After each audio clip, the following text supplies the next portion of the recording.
Don't you just love reboots that are allergic to subtitles, causing us to add the year to the end of it like some kind of historian? Completely unrelated, when God of War 2018 first came out, I was skeptical. How are they going to make a game about turning Kratos into a gruff dad? He always had that hint of a tragic family backstory before, but this is Kratos we're talking about. The guy that sent someone to hell and used their body as a ladder out of said hell. The guy that would casually have sex with women in the middle of a bloodbath. The guy who impaled a princess on a wheel so he could get through a door. Well, it's been years since the game's been out now. People have sung their praises from the highest mountain of Jotunheim. The game's won several awards. Christopher Judge gets on stage and says, "Boy." And a sequel for the game has been released. All signs pointed to it being a great game, so I decided to stop missing out on the 4th or 5th cultural milestone I've skipped over and played the game. What did I think?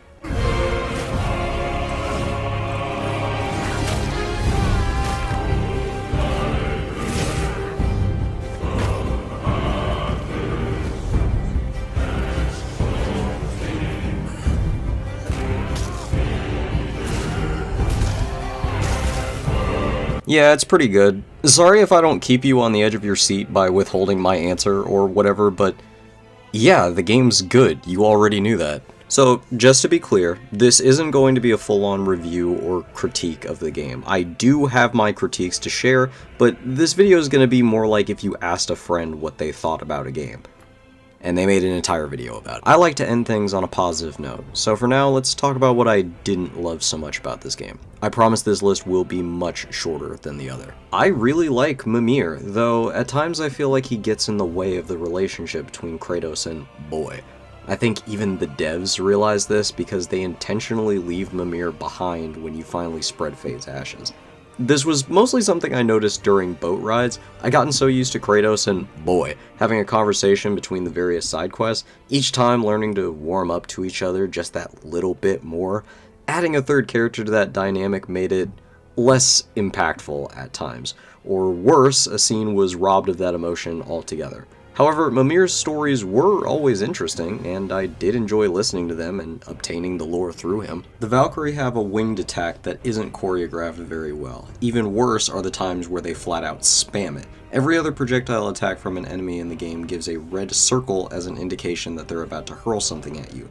No such warning exists in these fights, not made better by the dark daggers blending in with the rest of the environment.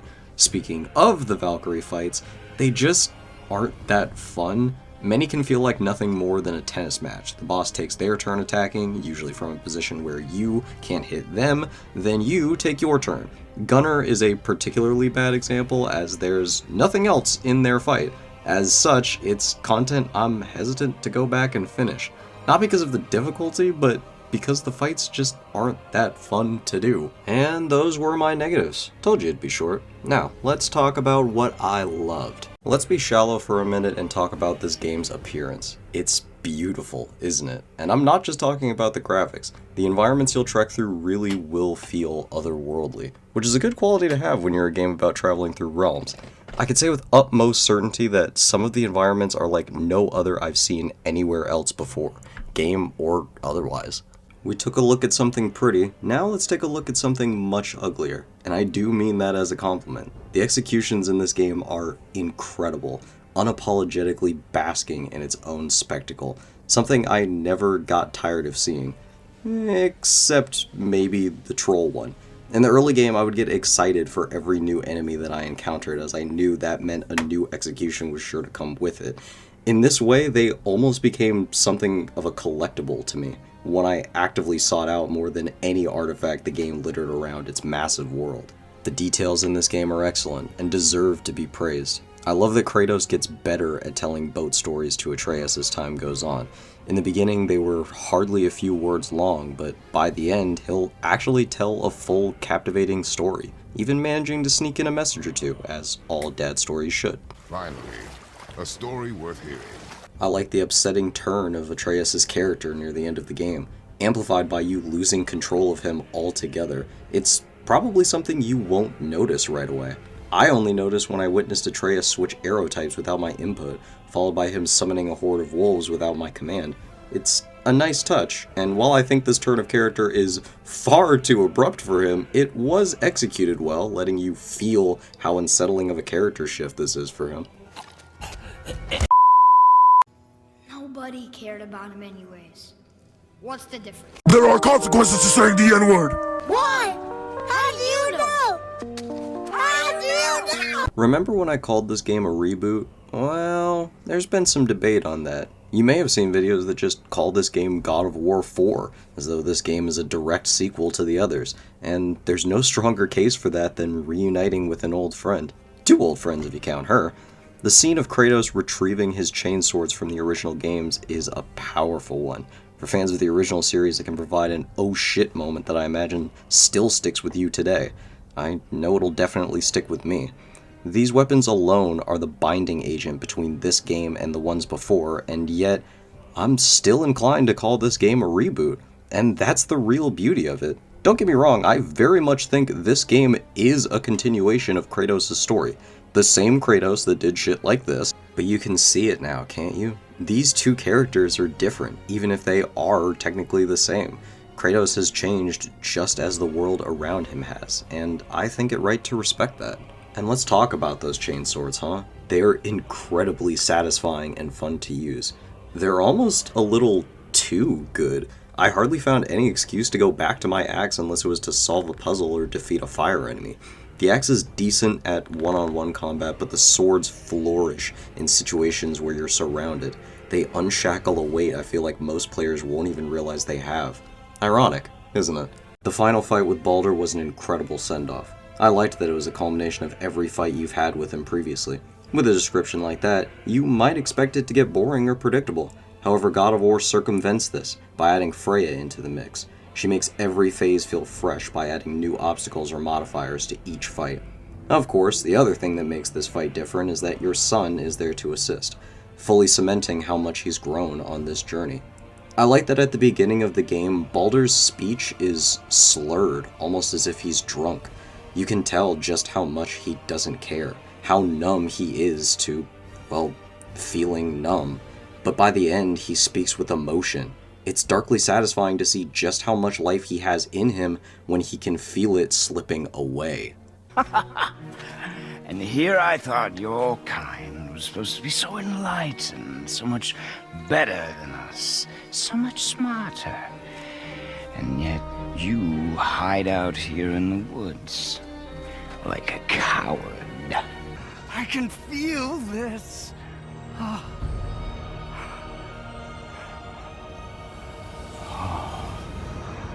can feel everything. I feel freezing! Speaking of which, Baldur's death was as glorious as his final fight. It's also somehow one of the most gruesome in the game. Sure, you've pried open creatures' mouths, you've ripped out throats, or otherwise completely crushed someone's skull, but all of those acts of violence are so over the top that they're almost comical. Baldur's death isn't played as a spectacle. It's quick and it's brutal. Watching his eyes fill up with blood is a haunting sight, made all the more cathartic as he remarks on the snow that he can now feel against his skin. I also like the parallel this scene ends on. Freya walks away with her son just as you walk away with yours. You may have noticed the subtle difference in language I've used to describe Atreus throughout this video, which leads me to my next and final talking point. The relationship between Kratos and Atreus is one of the best in gaming. And I'm not just saying that because it's a well-written story. It's just as important that a relationship between a parent and their child comes off as believable. In nearly every interaction the two share, there's a stern tension that you can feel. I can't exactly say they're always positive conversations, yet at no point did I ever question the love these two have for each other. You can tell through their tone of voice and how they act that they care about each other, even if the edges of conversation between them are more rugged than the mountains they climb. I mean, I get angry at you sometimes, but... Do you? I mean, sometimes, yeah. A little. But I'd never stab you in the back. No. I imagine not. When are you angry? What? With me. When? Oh. I guess... Sometimes when you don't think I can do something, but I can. It is not always easy to know what. It's okay. I get it. I'm little. All right. Say it. I told you so. I told you so. You are naive, foolish boy. This is true as well. But do not take your disappointment out on me, boy. Take it as a lesson. Yes, sir. They remind me a lot of the interactions I had with my dad when I was younger, which, again, make this relationship feel natural. I have no doubt that Atreus will go down as one of gaming's most adored children right next to Clementine, just as I'm sure Kratos will go down as one of gaming's greatest dads, and how God of War 2018 has already gone on to be one of gaming's biggest masterpieces.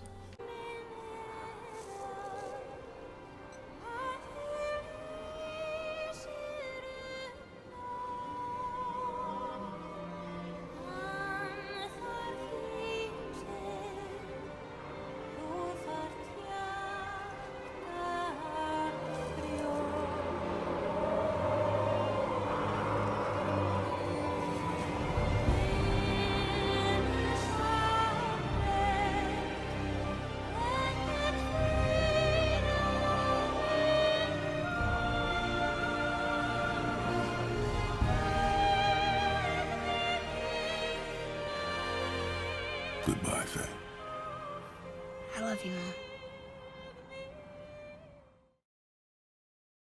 Hey, fun fact, did you know the person that composed the music for this game is someone named Bear? Yeah, just straight up fucking Bear. I guess with a name like that, I'd make music this hard too.